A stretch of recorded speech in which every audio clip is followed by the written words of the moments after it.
Right, so what are we looking at today then? Today we're looking at the Onewheel, and specifically the Onewheel Pint.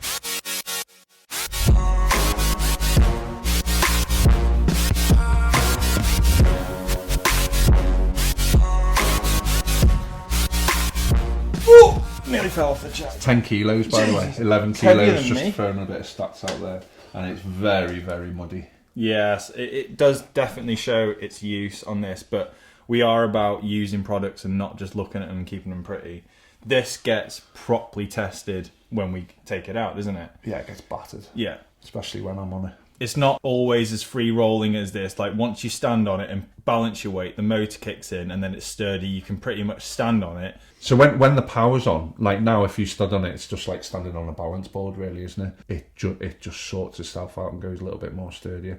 This one's up to, I think this takes up to about 100 kilos, doesn't it? So a person up to 100 kilos, so I shouldn't be riding it. I'm about 110, I should be on the XR.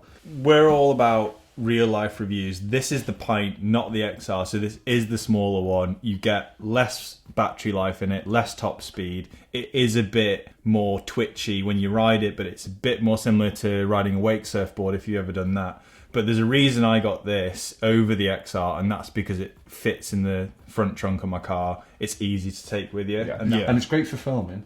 It is, and that Really again was another reason for it. And they are brilliant. Like in the Christmas Lights Festival that we shot a few months ago, we did a whole lap of the 1 mile trek, filmed the whole event, and just time-lapsed it and off my camera, and it was so smooth. I just hyperlapsing it all the way around. Yeah, it was great. And if you're not filming, it's a really good little great toy. So you can get absolutely shed loads for accessories. It was the one thing that sort of made me go, "Ooh, shall I get one?" Because I'm obsessed with accessories. But you can literally change the whole board, can't you? Yeah. So you can change the top shelf, you can change the pads, you can get little feet hooked for the pads, you can get a new base unit, change all the colour of the side skirts, the wheel, you can have like a mud guard going over the top of it, all different colours as well. So it's completely customisable. But stats wise, we've got about a top speed of 16, which is well enough. It is fast, because it's a smaller board, you definitely feel the speed a lot more, and as soon as you start going above that speed on this board, or like close to it, you are risking things like nosedives, which is the biggest downside to these boards. Which I did before. You put on all your pressure on the front foot, and then if you get tempted to push it more and more and more, it can just cut out and do that on concrete when you're doing 15 miles an hour, which is not where you want to be because you're straight on your shoulder. And like we said in the last video, that's how Ben did his shoulder in from Hannum's. And yeah, he did that. Ended up not where you want to be at all, is it? This is what scares me about it. You only have to get a little bit overconfident, which I do. You get overconfident as well, but you're a little bit more skillful on this than me. I get overconfident. I hurt myself. Not where you want to be at all. No. You can change the tyres on these, so they're a bit sturdier on off-roads as well. Like the hosier tyres, they're great. They're like more muddy, studded tyres, and they got a lot more grip when you're doing things like trails, because these things can go off-road. Sand doesn't work great. The XR's a little bit better on sand, but I've used this on trails and like going up and down like mountain walks, which we'll show you later on, and it copes with it quite well because you get this in 4 different ride modes on the app. So you get a little Onewheel app and you can choose the settings on it. So if you were to go down a trail or it's quite flat, you've got your Pacific settings or your Redwood settings in the app, which it controls the board of how it reacts to you and how far the nose is lifted. So if you were going up a hill, like uphill on a trail, you'd have it set so that your nose is naturally higher. You can put more pressure on the front pad and it's not going to nosedive as easy. It does use more battery when you're doing that, so when you're going up a trail, you know, 10 minutes you rinse your battery, especially with this because it's not great. So battery power, how long did you get out of the battery? It totally depends how you're riding the board really, but on average I tend to get about 8 to 10 miles out of a charge, but that's relatively flat because most of it is flat. But you've got the fast charger on you, so I think well, I don't think, I know it takes about an hour, about 2 hours to charge, but you've got the fast charger, which I'd definitely recommend that, especially if you live somewhere urban and you want to use it commuting to work. But we will touch on commuting to work in a minute. The fast charger, I got it from Personal Electronic Transport, as mentioned in the last video, and that charges it within 20 to 30 minutes, and that's ideal because you go for a coffee, chuck it in Starbucks, and then you go from 0 to 100% in 20 minutes, and then you can carry on with your route. But as I mentioned, with commuting to work, these things aren't road legal, and you're not allowed to use them on a public road, like on all pavements. There is some petitions going on at the minute, which I'll link down in the description, of getting these things legalised, because people are commuting to work in them. They are relatively safe if you're a safe rider, but there's just that 1% that ruin it for everyone else. But right now, it's private road. Most people are okay with it. I know people that have had these boards confiscated off them, and some people get away with it just fine. So always take it with a pinch of salt. It's not just this board. It's like with my Super 73, it looks like an old Honda monkey bike. Mm-hmm. So people do look at it. It's got big, thick tyres and everything else. Absolutely insane. So I love my 73. This has got a very similar size motor to the 73 with 750 watt. One thing I really like about this board, which the XR doesn't have, is this side handle, because you can just easily pick it up with one hand, and like if you're walking in the shops or whatever, you can carry it. The XR has a handle on the top, but again, it makes the board a lot harder to carry. Have you seen the backpack? Yeah, the backpacks. I actually had one on order, but they were sold out. But the backpack, this part of the board goes against your back, and then the rest of that's in it, and it's all padded and everything else. Especially if you're a commuter, because you can commute to wherever you want illegally, but you can if you want to, and you can throw it in your backpack and off you go. Yeah, do some shopping or whatever. Yeah.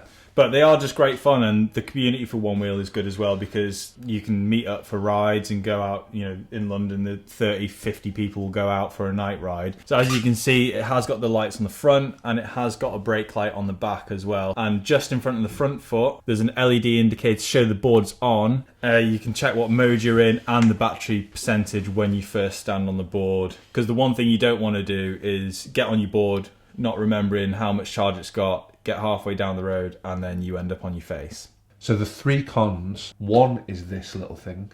It's just a little I wouldn't even say waterproof, a water-resistant plug for the power socket. I know it does. It's quite fit. It fits quite snug in there, so it's not going to come out when you're riding and stuff. But I'd lose that. Yeah. Literally 2 seconds, I'd lose that. The coming off is not a great. That's definitely not a pro. Because you do hit hard, as you've seen Ben. And the road legal side of things. I think they're the only 3 disadvantages of owning one. Yeah. Otherwise, it's such a sick product. Yeah. Pros, it's relatively easy to use. For people like myself and John, more so from a video point of view, you can get a lot of unique shots from it. Going back to the cons, it hurts when you fall off, and it's no fun when you got a camera in hand, because I have fallen off this with my gimbal on a golf course in the middle of a shoot with people watching. That's no fun.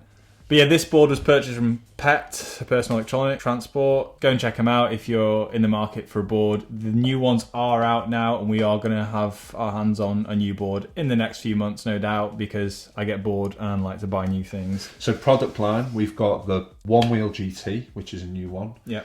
And the Pint X, which is also a new version, and then the slightly older versions, if you'd say, is the Pint and the XR. Get some safety gear though. If you are thinking about this, you haven't ridden before, haven't got much experience on boards, just wear a helmet, wear some pads. I know it looks silly at first, but you're better off being safe and looking cool, because it can hurt. You won't think it's silly when you're eating dirt. But we are going to test this thing on what it can actually do, because this is more ride it on flat surfaces. XR, you take it out on trails, but we are going to ride this on trails and put it through its paces, so you can see what this board can actually do. I think I need to find a helmet. Oh, it's well warm in here. Where are we? John Boy, we are at Garden Bodyan.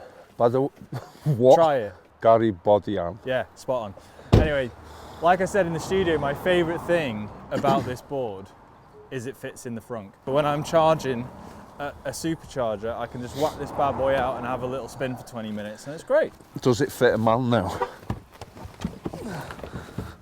Not you, maybe me though. So that's a little shout out to Mark with his new YouTube channel. Just seems to put his bird in every car he's got just to show the boot size. All right. Did you have to drive so fast? Nobody likes to own it. So the first thing we need to do is open up the Onewheel app, which has all the information about the board. but we want to change it from the ride style that we're on now, which is Pacific, which is more of a chilled ride, up to elevated, because we're just about to start going up the hill, and you want to lift that front nose, otherwise you're going to start nose diving like we spoke about previously. So you've got the app sorted so I can get on it? You can you're good to go. I'm tripping over stones. And you're a few kilos over. And I'm a few kilos over as well. Mate, why would you do trails in this? You can tell we look after the board really well. So before I get this on this again and actually nail myself and have to go to hospital and not being able to talk for the rest of the thing, I want to catch on what we were talking about yesterday with the petition and stuff that you're saying that's on in a minute on the roads. Yeah. He'd love it on the road because, and I'd actually probably trust you to go on the pavement and the road and not be a div, but I wouldn't trust myself on the road with on those. They are a bit unpredictable, and I don't think they should be allowed on the road, but you know, pavements commuting to work and that, but it's one of those grey areas. Yeah, it's going to be great. It's a dodgy one, but you know. This is what they're for. Right, turn that elevation mode off. No, you need it. Oh, here we go, here we go, here we go. Fuck. Do you know what, right? You said I wouldn't fall on my back. This does have a 100 kilogram limit on it, and they don't often go up trails, but I'm 110 kilos.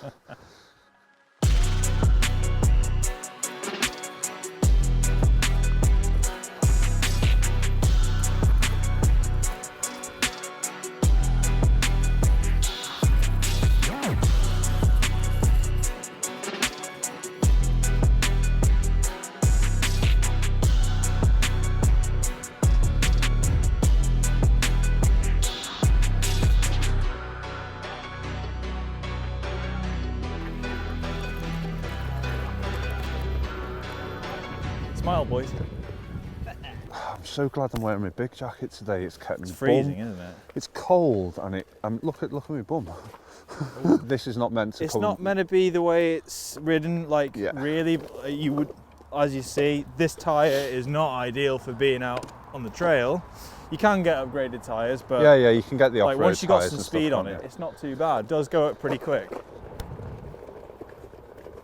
Please come off. Please. Oh, come you. off. Please. Come oh my off. God, I'm going to Please eat so much on this board today. So as you can see on there, when we were talking in the studio, we were saying about the LED lights on the front and the back. Even in this light, you know, we're sort of sunsetty time. It's sticking out there, isn't it? It is a really good light. When you're going along, you can see what's in front of you, which is really cool. Having loads of fun, lad. Oh, yeah, having loads of fun. Do we have to go now? I've been standing here for a good hour, right, freezing, with him and Sean up and down. We had a good time, I think. He came off smiling anyway, mate. We've just put this thing, well, Sam's just put this thing, I didn't do anything apart from fall, but he's just put this through the worst terrain you can possibly bring that board onto. Yeah. Not made for it, and you came off with a smile, didn't you? It's hard to tell on like the camera, but it's a very steep hill. It's very rocky, very sharp rock, and there's no way you'd think that thing would go up it, but you know, you can get up there with ease, and coming down is even more fun. You can just ride that thing like a surfboard, and it's the closest thing to snowboarding on land, but you can just do it wherever you want if you've got the trails. I like it. Yeah, it's cool. And I think that what we take from that and what we'll leave with you is the review. You've seen everything it does. You've seen the pros, you see the cons, or what we think are the pros and cons, and all the little tech that goes behind it, but it puts a smile on your face. Yeah, it's a lot of fun. So back in the studio, hope you enjoyed all the antics of us out on the trails and everything else over in Wales. First of all, I'd like to say a big shout out to Sean. Thank you very much for coming down and doing some filming, B-roll, and getting us on camera, because he didn't trust me with a video camera, so that wasn't going to work. Massive thank you to Sean for doing that for us. If you're thinking about buying a Onewheel and you want to know more about it, just drop a comment below or DM us on Instagram. We'll leave the links back in the description. Make sure you subscribe, turn your notifications on, and give us a like, because that always helps, doesn't it? And yeah, thanks very much, and we will catch you next week.